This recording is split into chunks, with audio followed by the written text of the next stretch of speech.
WhatsApp guys, welcome to PM fitness with Rana.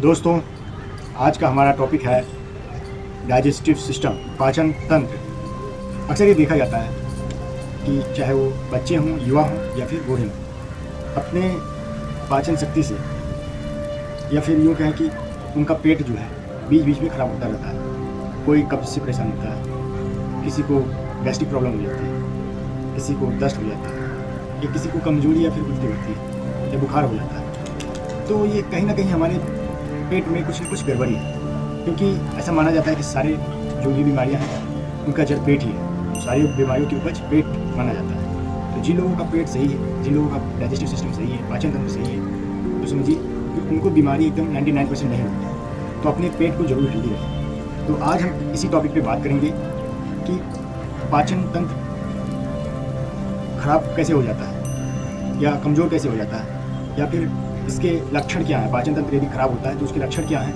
और पाचन तंत्र को बिना मेडिसिन के घर पर ही कैसे ठीक करेंगे, इसको योग के द्वारा और अपने भोजन में सुधार के द्वारा कैसे ठीक करें। आज हम इसी टॉपिक पे बात करने वाले हैं। तो दोस्तों, आज का वीडियो बहुत ही इंटरेस्टिंग होने वाला है। वीडियो में अंत तक बने रहिए और इससे जो भी आपको इन्फॉर्मेशन मिलेगा उसका फ़ायदा उठाइए। दोस्तों, वीडियो को स्टार्ट करते हैं। तो दोस्तों, पहला जो सवाल है वो है पाचन तंत्र खराब होने के लक्षण क्या है, या यूँ कहें कि हमारे जो पेट की खराबी का लक्षण क्या है। तो दोस्तों, पहला जो लक्षण है पाचन शक्ति खराब होने का वो है आपको गैस्ट्रिक प्रॉब्लम होगी। आपको लगातार गैस की समस्या होने लगेगी, पेट दर्द की समस्या। दूसरा जो लक्षण है आपको दस्त या फिर कब्ज की समस्या हो जाएगी। तीसरा जो लक्षण है वो है आपका पेट भारी सा लगेगा, खाना पचा हुआ नहीं लगेगा, पेट भरा सा लगेगा। और जो पांचवा लक्षण है वो आपको कमजोरी हो सकती है, या फिर यूँ कहें कि इन्हीं उपरोक्त जो लक्षण हैं उनकी वजह से आपको बुखार भी हो सकता है। तो ये 6-7 लक्षण हैं। इसके और भी लक्षण हैं जिससे पता चलता है कि हमारा पेट सही से काम नहीं कर रहा है, या फिर हमारी जो पाचन शक्ति है वो कमज़ोर हो गया है। ये तो हो गए इसके लक्षण, पाचन तंत्र खराब होने के लक्षण। अब जो दूसरा सवाल उठता है हमारा कि ये पाचन शक्ति कमज़ोर क्यों हो जाता है या ख़राब क्यों हो जाता है, तो इसके कारण क्या है। तो कारण ये है दोस्तों कि आज की भागदौड़ की दुनिया में लोग धन कमाने के लालच में अपनी सेहत को खो बैठते हैं, या यूँ कहें कि कुछ बहुत सारी जिम्मेदारियों की वजह से, कुछ जैसे हाउस वाइफ होगी, तो हाउस वाइफ तो उनका फैमिली का बहुत सारी जिम्मेदारियाँ होती हैं, बच्चों को देखना, स्कूल छोड़ना, घर का सारा काम करने का और बाहर का भी काम देखना। तो बहुत बिजी लाइफ शेड्यूल होने की वजह से वो अपने हेल्थ में ध्यान नहीं दे पाते, जिस वजह से बीच बीच में उनको भी पाचन तंत्र या पेट खराब की समस्या झेलना पड़ता है। तो ये पहला जो कारण हो गया सबसे मेन। और दूसरा कारण है बिजी लाइफ शेड्यूल होने की वजह से लोग बहुत तनावग्रस्त रहने लगे। चिंता और तनावग्रस्त की वजह से भी हमारा डाइजेस्टिव सिस्टम खराब हो जाता है और सही से काम नहीं करने लगता है। और जो तीसरा है कारण वो है कि आज लोग ज़्यादा लग्जरियस के चक्कर में तला भुना मसालेदार चीज़, जिह्वा के स्वाद के चक्कर में तला भुना मसालेदार चीज़ ज़्यादा खाने लगे, जिस वजह से उनकी पाचन शक्ति कमज़ोर हो जाती है। वो हमारा जो अंदर का सिस्टम है वो सही से काम नहीं करने लगता है। और जो चौथा कारण है कि लोग बिजी होने की वजह से, या फिर यूँ कहें कि अपने पर ध्यान न देने की वजह से वो योगाभ्यास नहीं करते हैं या एक्सरसाइज नहीं करते हैं, जिस वजह से उनका शरीर सही से काम नहीं करता। इससे भी उनका पाचन शक्ति कमज़ोर हो जाता है। और जो पांचवा कारण है वो नियमित भोजन न करने से, नियमित और संतुलित भोजन न करने से भी हमारा पाचन शक्ति खराब हो जाता है। और जो छठा कारण है दोस्तों वो है उचित जल का सेवन ना करें, या यूँ कहें कि पानी जितनी उनको शरीर को आवश्यकता है उतना वो ग्रहण नहीं कर रहे हैं। तो यदि आप पानी कम पिएंगे तब भी आपका पाचन शक्ति कमज़ोर हो जाएगा। तो पानी को भी ध्यान रखें पीने के। तो ये हमारा पहला टॉपिक हो गया कि लक्षण क्या है पाचन शक्ति खराब होने का, और जो दूसरा मैं बताया कि इसके क्या रीज़न है, क्या कारण है जिससे हमारा जो पाचन शक्ति है वो खराब हो जाता है, कमज़ोर हो जाता है। अब दोस्तों, मैं बताऊँगा कि पाचन शक्ति यदि खराब हो जाती है तो क्या क्या समस्याएँ आ सकती हैं लोगों के पास। तो पाचन शक्ति खराब होने से दोस्तों जो पहली सबसे बड़ी प्रॉब्लम है वो है कि हमारा जो दिमाग है वो सही से काम, संतुलित रूप से काम नहीं करने लगता है। जब हमारा पाचन शक्ति खराब हो जाता है, हमारे पेट में भारा सा लगता है या फिर गैस बनने लगती है, तो हमारा सारा ध्यान पेट पे ही चला जाता है। हमें जो काम करना होता है हम उस काम पे फोकस नहीं करते। ये पहला इसका वजह है कि पाचन शक्ति खराब होने से जो हानियाँ होती हैं ये। और जो दूसरा कारण है वो है कि जब हम भोजन ग्रहण करते हैं तो हमारा पाचन शक्ति सही से जब काम नहीं करता है तो भोजन क्या होता है कि हमारे पेट में पचने की बजाय वो सड़ने लगता है, हमारे आंतों में वो भोजन सड़ने लगता है। तो सड़न की वजह से हमारा पेट का सिस्टम है वो खराब हो जाता है और जो उसका जो पोषक तत्व होता है न्यूट्रिशन वो हमारे शरीर के अंगों को हमारे शरीर में वो सही से नहीं लग पाता है, उसको हमारा जो बॉडी है उसको ऑब्जर्व नहीं कर पाती। ऊर्जा के लिए हम भोजन करते हैं कि हमें ऊर्जा मिले, पोषक तत्व मिले, ताकि हमारा जो बॉडी फंक्शन है वो अच्छे से काम कर सके।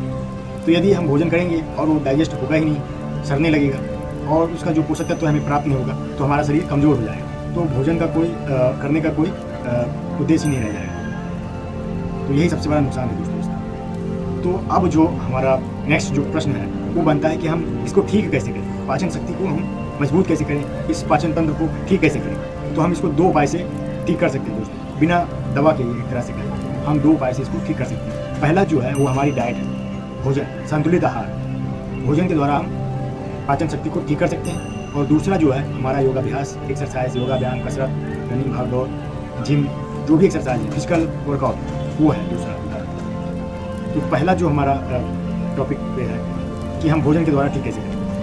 तो जो हम आयुर्वेद में कहा गया है कि फूड इज मेडिसिन, भोजन ही औषधि है, क्योंकि हमारा शरीर ही ऐसा बना है कि ये अपने आप खुद जो भी बीमारी हमारे ऊपर आती है उसको ये लड़ने के लिए एंटीबॉडी जनरेट कर लेता है। तो वो एंटीबॉडी जनरेट करने का जो शक्ति है, ऊर्जा है, वो कहाँ से मिलता है? वो हमारे भोजन से ही मिलता है। यदि आप संतुलित भोजन करेंगे तो आपकी ये प्रतिरोधक क्षमता बहुत ही मजबूत होगी और ऊर्जावान रहेगी, जिससे कोई भी बीमारी आपकी बॉडी में आती है तो ये उसको खुद लड़के उसको हटा सकती है। इसीलिए कहा गया है कि फूड इज मेडिसिन, भोजन ही औषधि है। तो भोजन को कैसे हम संतुलित लें? डियर फ्रेंड्स, जो पहला जो रीजन है भोजन का वो है कि आप भोजन खाते वक्त जो भी भोजन करें उसको बड़ी सजगता से करें कि हमें क्या खाना चाहिए, क्या नहीं खाना चाहिए। तो सजगता इसमें ये देना है कि आप फास्ट फूड सेवन से वर्जित करें, फास्ट फूड को वर्जित करें। तला भुना चीज़, मसालेदार चीज़ जो जीवा के स्वाद के लालच में हम खाते हैं उसको आप दरकिनार करें एक तरह से। और जो लोग मीट खाते हैं, मांस, तो वो लीन मीट खाएं। जो नॉन वेजिटेरियन है वो लीन मांस खाएं, अर्थात जो चर्बी वाला मांस है उसको ना खाएं।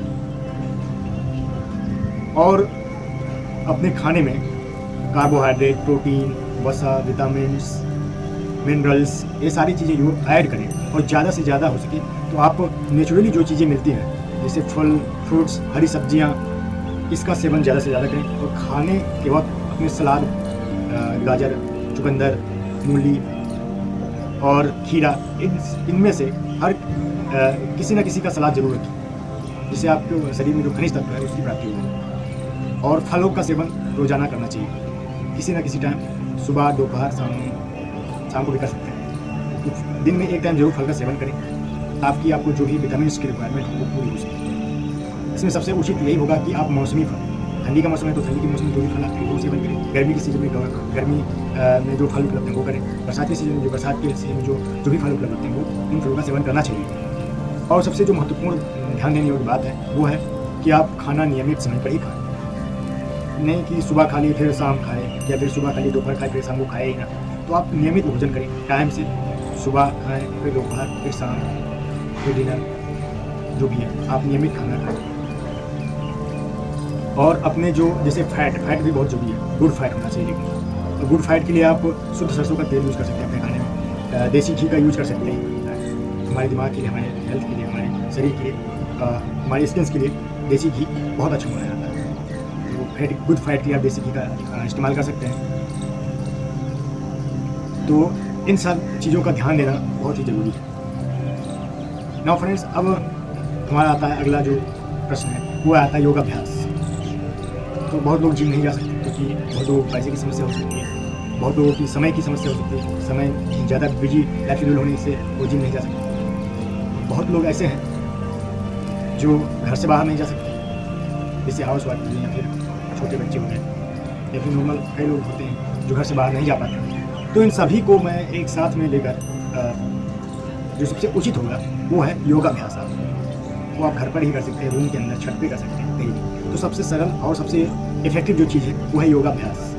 तो आज मैं ऐसे 3 योगाभ्यास अभी करूँगा, आपको बताऊँगा, जिसके द्वारा आप अपनी डाइजेस्टिव सिस्टम को बहुत ही स्ट्रॉन्ग मजबूत बना सकते हैं। तो दोस्तों हम योगाभ्यास को स्टार्ट करते हैं। डियर फ्रेंड्स, जो हमारा पहला योगाभ्यास है वो है वज्रासन।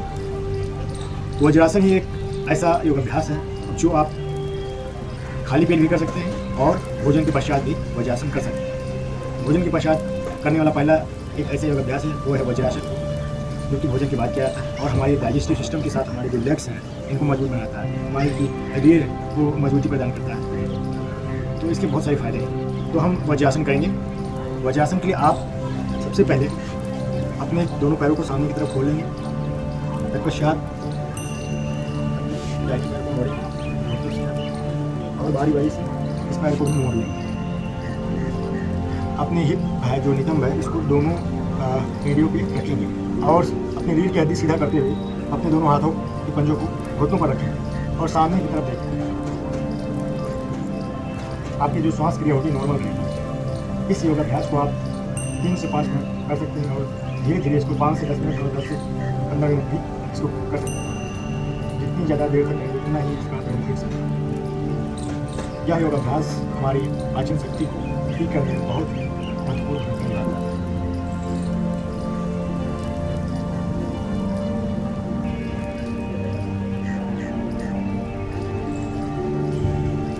सामने से इस तरह से दिखेगा। तो ये हो गया हमारा दोस्तों पहला योगाभ्यास, जो कि पाचन शक्ति के लिए एक तरह से रामबाण माना जाता है।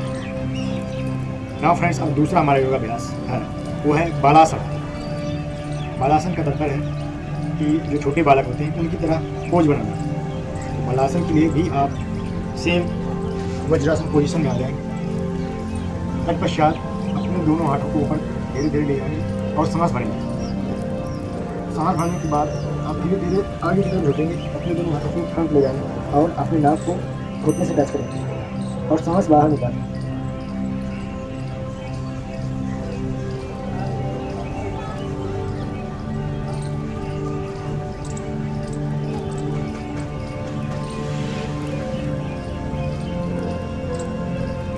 यह योगाभ्यास भी हमारी पाचन तंत्र है, पूरी पाचन तंत्र को, पूरी पेट को हेल्दी और मजबूत बनाता है, जिससे जो हमारा डाइजेस्टिव प्रोसेस है वो बहुत फास्ट काम करने लगता है। साथ ही स्ट्रेच, तनाव और पेट की चर्बी को कम करने में यह योगाभ्यास बहुत ही हेल्पफुल है। जो हमारा तीसरा योगाभ्यास है वो है पवन मुक्त आसन। नाम से ही पता चला है कि पवन अर्थात हवा, मुक्त मतलब हवा मुक्त करना। तो हमारी जो बॉडी में, शरीर में जो वायु दोष होता है, ये पवन मुक्त आसन उस वायु दोष को दूर करने में बहुत मदद करता है। दोस्तों, पवन मुक्त आसन के लिए आप ऐसे मैट पे लेट जाएंगे। मैट पे लेटने के तत्पश्चात आप इसको एक एक पैर कर सकते हैं इस तरह से। सिंगल लेग पहले करेंगे, सिंगल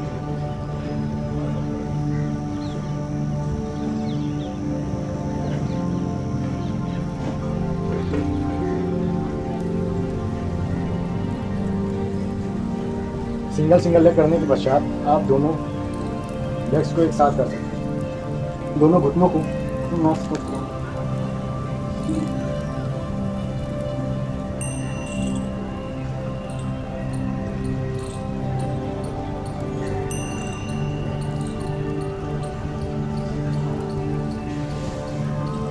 दोस्तों, यदि आप इन तीनों योगाभ्यास को रोजाना सुबह और शाम को, जब आपका पेट हल्का रहे, तब 10 से 15 मिनट रोजाना करते हैं तो आपका पाचन शक्ति एकदम लोहा हो जाएगा, एक तरह से बहुत ही अच्छा फंक्शन करेगा। और आप जो भी खाएंगे वो आपका शरीर में अच्छे से डाइजेस्ट हो जाएगा, पच जाएगा और उसका जो न्यूट्रिशन है, पोषक तत्व है, वो आपके शरीर में अच्छे से लगेंगे। आप इसको 1 हफ्ते करके देखिए, इसका रिजल्ट बहुत ही जल्दी देखने को मिलेगा। और जो वज्रासन है उसको आप खाने के पश्चात भी कर सकते हैं। 5 से 10 मिनट खाने के पश्चात वज्रासन में बैठिए, आपका खाना जल्दी पचेगा और पेट भी बाहर नहीं आएगा। जिन लोगों का पेट बढ़ रहा है वो खाने के पश्चात वज्रासन जरूर करें। पहले खाने के पश्चात 100 कदम चलें, इसके बाद आप 5 से 10 मिनट वज्रासन की स्थिति में बैठिए। आपको बहुत ही लाभ होगा। तो दोस्तों आशा करता हूँ कि आपको ये वीडियो पसंद आएगा। यदि चैनल में नए हैं तो चैनल को सब्सक्राइब कर लीजिए और बेल आइकन क्लिक कर दीजिए ताकि आपको वीडियो का इन्फॉर्मेशन सबसे पहले मिल जाए। साथ ही दोस्तों डिस्क्रिप्शन में लिंक दिया हुआ है, फेसबुक में फॉलो कर सकते हैं मुझे, इंस्टाग्राम में फॉलो कर सकते हैं, ट्विटर का भी लिंक है उसमें भी फॉलो कर